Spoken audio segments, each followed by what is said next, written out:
Hello. So this is my 8.5 months on testosterone. If you can't tell, everything's filling in nicely through here. Let's do it. I'm gonna zoom in.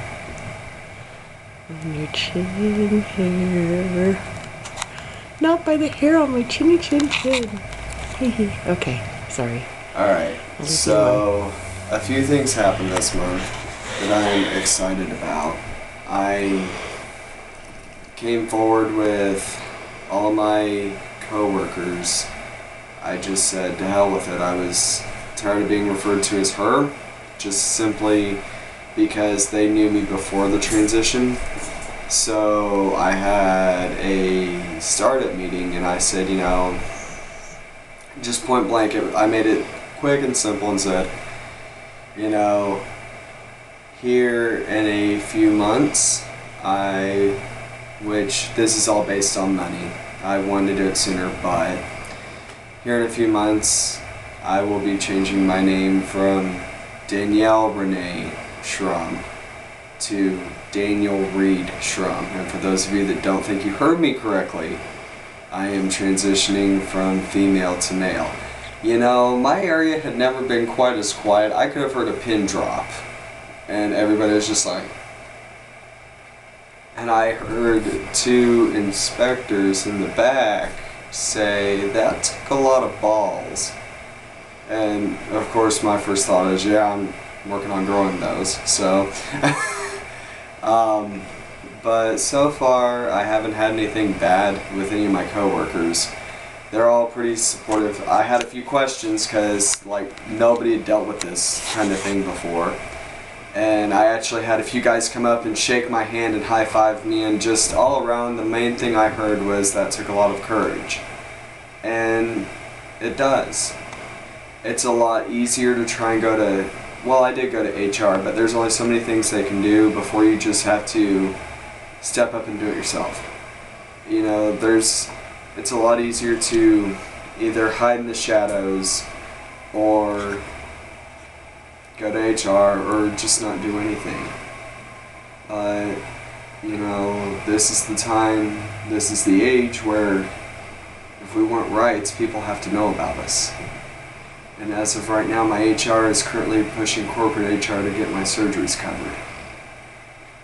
But it is easier not to do anything. It is easier just to avoid the big pink, purple, white, whatever color elephant in the room and not even acknowledge it. But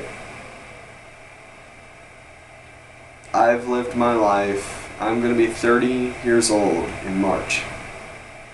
And I've never once been in the closet or been ashamed of who I am. It probably would have been an easier life for me had I done so. But I don't have it in me. I don't have it in me to change who I am. And, you know, in all my years I'd never been prouder of myself than of that moment of growing the balls and telling my coworkers, okay, I'm going to name this elephant in the room. And you're going to start calling me he. I am Danny, I always will be Danny, but I'm not it, I'm not she, I'm he.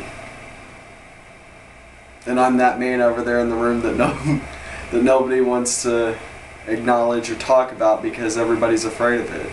And I get why. And it is a scary thought that the outcasts, the downtrodden, the people that nobody wants to talk about have a lot more courage than the normal heterosexual, straight-laced, narrow-minded community that I've had to deal with a lot of my life. It is a scary thought that we might be getting courage. But I'm confident in this generation. We're going to be the ones that make it a lot easier for other people to come out and not be afraid, ashamed, or hiding who they are. So that was my big news of this month. And your doctor's appointment. You fooled your doctor. Yeah. Well, so my doctor switched hands. She's going she's going to stay in the same field, but I believe she's moving. She referred me Out of state. Yeah, she's going out of state, and she referred me to this wonderful doctor that, if you don't know much about Indiana, the little bit of a gay community we have is right downtown in Indianapolis. That's it. You go outside of that, no. It's not overly gay friendly. So I had this little doctor that's literally right in the outskirts, right there in central downtown, and he hadn't dealt with this before, but he got referred. He is a GLBT doctor, and he's seen a lot of gay men, I believe, or some of the GLBT community. And he got specifically referred from my doctor to help her take care of her trans men. And I am happy that she referred me to him. I am happy that she didn't drop the ball, because she does care. And I couldn't be happier. You know, I don't know for sure, but if I had to guess, I'd guess in his family, and he's absolutely adorable. And he cares. And when you walked in? Oh no, when they called me to confirm my appointment, the poor secretary, this was after a snowstorm. We had a snowstorm here, and she was calling to confirm with all the appointments that they'd make it in because of our snowstorm. And because my name is still Danielle. I'm working on the money. But she said, is Danielle there? And I'm like, yes, this is Danielle. Is Danielle there? This is her. And I met him the next day, and the poor nurse was looking out in the waiting room. Is Danielle here? Instead, she looked at me first, even though you'd raised your hand. And she looked at my record, looked at me, and oh, I get it. And then they said, my poor doctor and nurse go in there, and they're like, so how far along are you? I said, 8 months. And they said, only 8 months? And I was like, yeah, why? And they're like, if you wouldn't have told us, their exact words, if you wouldn't have told us, we would have never guessed or known, meeting you out on the street. Yeah, luckily. And my doctor is apparently envious of my guns.